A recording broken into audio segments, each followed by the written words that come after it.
I'm celebrating my 5-year Abe-versary, that's what I'm calling it.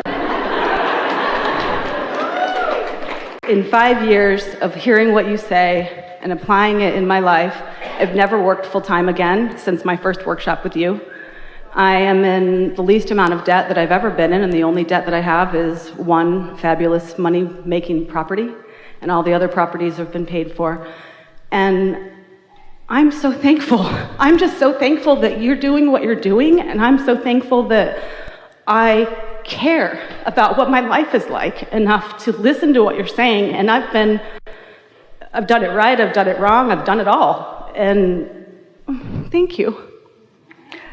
Well, we like that you're doing it in a way that feels good, because that's ultimately the way that is working, isn't it?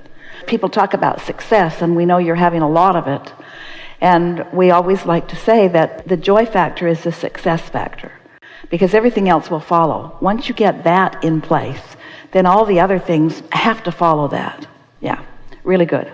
They do. And so I'm wondering about the emotional guidance scale more specifically. Does everyone have the same emotional guidance scale? Well, really, it's an interesting thing, isn't it? Because the relationship between who you really are and where you are, that's what equals your scale. Who you really are and where you are? Life has caused you to become more and more and more. Now, we know it's confusing. Sometimes we talk about the scale this way, sometimes we talk about the scale this way, but this tuned into who you really are, that's the receiving mode. And so when you're in the receiving mode, you're in that love and appreciation and so forth, and the further you get from it, the worse it feels. And you have lots of different ways that you describe in words what that variance is. But of course, this is the perfect question at this point in our workshop evolution, because of course it's different for everyone, because no two people are in exactly the same place. That's why your navigational systems that you have in your vehicles or in your phones don't just have one destination and one current location. They don't all say, okay, all of you must go to Atlanta, and then we'll lead you to where you want to be. Or they don't just say, go to Atlanta, and then we'll lead you to the only place that we can navigate you to. There are infinite possibilities, aren't there? Just as there are infinite possibilities of what you might have put into your vortex and where you might be in relationship to it. So the scale itself, we mean your awareness of the emotions that you are feeling. But all of that is a variable depending upon how much you want it, how long you've wanted, how much momentum there is, how many engines you've got going that way, how many engines you've got going that way. Every emotional scale and every guidance system is individually tailored precisely to you. I love that answer. So I remember when it was up and down, and I remember when it was side to side and upstream and downstream, and I'm choosing for myself to do a lazy Susan analogy. I get to be in the middle, all the feelings are around me, and I can just turn and turn into more joy, and it's less effort for me. That's a good analogy. And so where's depression on this lazy Susan? Well, I try to leave that one out of the scale. Now, that would be at the bottom. Fear and depression is at the edge. You're right. I get what you mean. And so if it's out here on the outer edge, so what you're saying is you want to meditate and go back to neutral where you can then choose what you want? Yeah, or I just like it to be a pivoting. You're just trying to fix up your lazy Susan analogy because it doesn't really work otherwise. It's so true. It's okay. It only works in my mind, and that's fine with me. So what I'm wanting to do, I guess, is I can move up the scale very quickly. And I've listened to what you've said. I've practiced that. I can go up really quickly, and of course, that's enjoyable.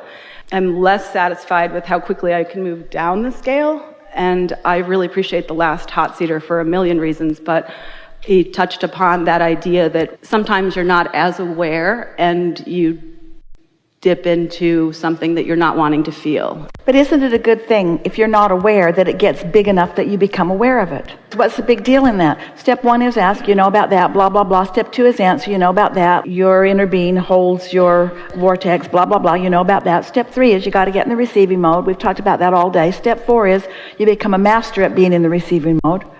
funny that step 4 is just a really good step 3, but that's what it is. You're more consistently in step 3, and then step 5 is you're not mad at yourself when you're back in step 1 again. And so in this process of emanating a vibration, which is your point of attraction, and everything answering that, don't you just love knowing that it doesn't matter where you are at any time in relationship to where you want to be, you can always get to where you want to be? Isn't that really the only thing that you need to know? That it really does not matter? Once you have that confidence, the reason that you can go up the scale or down the scale quickly, and we would say even equally quickly, is because you're a really good focuser. And what you focus on, you get a vibration going. In other words, you're like a dog on a bone. When you get hold of a thought, you stay there long enough that a lot of things activate around it. But you see, there's never any danger or urgency or struggle that you will ever again live, because you know how it works. So what difference does it make? You could go to the depths of despair and your inner being isn't suffering one bit on your behalf, especially now because your inner being knows that you know what negative emotion means and you know what to do about it. And meanwhile, in the negative emotion, you're going to stir up some contrast that's going to be of benefit anyway. So win, win, win, win, win, win, win, win, win, win, win. And when you realize that your inner being accepts you're molding yourself into place as perfection, then in a little while you'll start giving yourself the benefit of the doubt in the way that your inner being gives you the benefit of the doubt, and everybody else too, you see. Do you think you're harder on yourself or harder on others? I'm harder on myself. I sometimes don't know others exist. You're hard on yourself because you have desires? You know the TV show Shameless? It's my favorite. It's like 10 years of therapy and a couple of seasons. I love watching that show because I try to watch through the eyes of my inner being, and I can love all the characters. I can love the alcoholism. I can love the abuse. I can see why people do the things they do. And I feel like it helped me get to a better place of doing that more with myself, of seeing myself and saying, you know, listen, came in, like you say, hitting the ground running. I did great. Sometimes I feel like I'm really doing all right with it. And then other times I do really judge behaviors and choices as dysfunctional. Let's talk about why that might be. There's still something unresolved in your understanding of how this all works. And you are representative of so many others. So we're really happy to have this conversation. We talk endlessly about you being the creator of your own reality. And what that translates to almost every one of you is that there is a manifestation that you are in the process of creating. We would like you to right now look at this whole subject of creating your own reality differently. We would like you instead to look at the happily ever after trail, which will result in some manifestations. The reality that you are creating is the happily ever after, always unfolding trail that will result in some manifestations. The creating your own reality is not there are manifestations that you're going to figure out how to get to. The creating your own reality is you're going to live happily ever after, and there's going to be some manifestations too. Because the reality that you're creating is this holding yourself in this place where you're in the receiving mode, where you are utilizing the ingredients, the immediate ingredients in your immediate surroundings for the satisfying fulfillment of your life experience right here and now. It's sort of like getting on an airplane to go to some fabulous destination, but you've got a 14-hour flight. I can't relate to this at all. I love it. You have a 14-hour flight on your way to this fabulous destination, but your life for the next 14 hours is going to be on the way to this destination. That's your life. And you only have the ingredients that are on that airplane with you in order to create right now. That's all you're going to mold into place. So you want to find things to focus upon that feel good while you're focusing upon. You want to find pleasure in the food, even though, let's face it, it's weird food. No matter how much you paid for the ticket, the food on the airplane is weird. So you've got some adjusting to do before you're really going to appreciate that. There's all kinds of adjustments, self-adjustments that you have to make. You have to confine yourself to a relatively small space, which you are sharing with a lot of other people. And sometimes you have to play some mind games with yourself to make you comfortable. Esther was in a first-class seat on the way to some fabulous place just a little while ago, and when she pushed her seat button, she thought she was going into a CAT scan. Now, there were people in the back of the plane that would have loved to have had that seat that was going to lay all the way down. Esther just was not prepared that more than half of her body was going to disappear into some hole. She didn't expect that to happen. She had to adjust to that. We're just saying, no matter how good or not good you are, you have only the ingredients that have surrounded you that law of attraction is going to use as the stuff that's going to respond to the vibration that you've got going. Now, this is the subject of turning thoughts to things, isn't it? Because in any point in time, you're standing in an environment. Here you are in this room. This is the ingredients that you've got here. And of course, you could get up and leave the room. There are all kinds of options, but we're just saying this environment is the ingredients from which your point of attraction is going to make the life experience that you are living either joyfully or not joyfully. So when you acknowledge that I am where I am, I am where I am, that's profound. Write that down. I am where I am. I am where I am. And in this manifested place where I am, where I'm seeing and hearing and smelling and tasting and touching, in the midst of all of that reaction to life experience, I am emanating a vibration that's going to bring back from these immediate ingredients, immediate results. From these immediate ingredients, I'm going to get immediate results. Now, I can fantasize about tomorrow, and I can ignore everything that's happening here and go deep into my own mind. But really, as thoughts are turning to things, my thoughts are turning to things, and they're using the ingredients that are surrounding me, don't you think? Don't you think that's what's happening? And so, what's the best utilization of these ingredients? Well, the best utilization of these ingredients has to do with the momentum. In other words, what's your expectation? Do you expect to live happily ever after?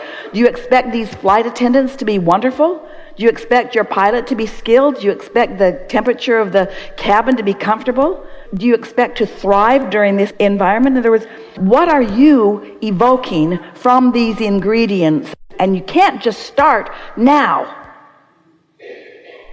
You've started long before now, because your propensity to offer a vibration to which the law of attraction is going to respond was underway long before you got into this moment. That's what you said. Sometimes it happens so fast, I don't have time to react. Well, it's too late now. It's too late now. You're in your now, and all you've got is response to your ingredients. Are you following us a little bit? But what if in moment, you're basking, you're deliberately looking for positive aspects.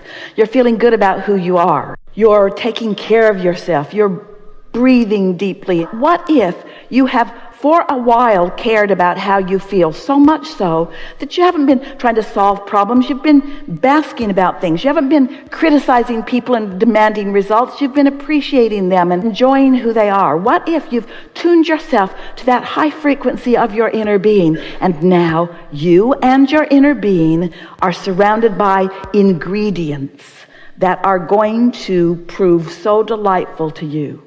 Because these things are always true. You always have your inner being and your inner being's influence with you. You always have some sort of relationship with your inner being. It might be sketchy or it might be solid. It might be allowing or it might be resistant. In other words, this is always true in every moment. And you have the ingredients of your environment that are going to respond to whatever you've got going on. So if you're flying off the handle all the time, if you're feeling a lot of strong emotion and it feels to you like you can't control it, it's because you were not tending to your vibration in less tense times. That's all it means. It's all right that it means this, but this is what it means. This is the answer to your important question. It means that too late you're trying to apply vibrational skills after Esther's already shoved you down the slide. That makes sense. I get that. And it's helpful.